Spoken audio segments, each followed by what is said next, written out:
रमेशच्या वादात सापडलेल्या कृषीमंत्री माणिकराव कोकाटे यांची सोमवारी चर्चा करून निर्णय घेणार. अजित पवारांचं मोठं वक्तव्य. प्रत्येक मंत्र्याने भान ठेवून वागलं पाहिजे असाही सल्ला. दौंड गोळीबार प्रकरणात गरज असल्यास मकोका लावा आणि राजकीय हस्तक्षेप होऊ देऊ नका. उपमुख्यमंत्री अजित पवारांच्या पोलीस अधिकाऱ्यांना सूचना.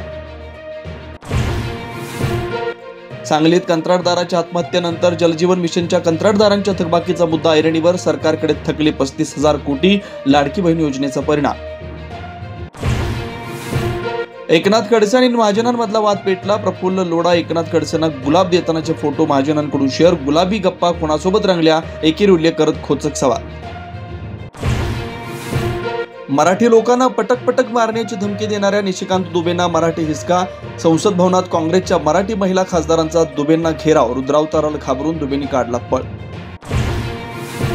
निवडणूक आयोगाची चोरी पकडली. पाठपुरावा करतच राहू. खासदार राहुल गांधींचा पुन्हा इशारा. कर्नाटकात एका जागेवर आयोगानं चोरी होऊ दिल्याचा आरोप.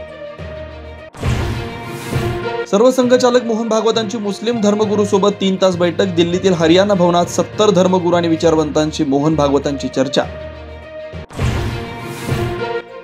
2006 मुंबई साखळी बॉम्बस्फोट प्रकरणातल्या आरोपींना निर्दोष सोडण्याच्या हायकोर्टाच्या निर्णयाला सुप्रीम कोर्टाची स्थगिती. मात्र सुटका झालेले आरोपी बाहेरच राहणार. डॉक्टर बाबासाहेब आंबेडकर मराठवाडा विद्यापीठाचा धाडसी निर्णय. 4 जिल्ह्यातल्या 113 महाविद्यालयातील पदव्युत्तर प्रवेश रोखले. चंद्रकांत पाटलांसह मंत्री आमदारांच्या संस्थांचा समावेश. 6 फुटांवरील गणेश मूर्तीचं नदी समुद्रात विसर्जन करायला हायकोर्टाची परवानगी. गणेश मंडळांना मोठा दिलासा.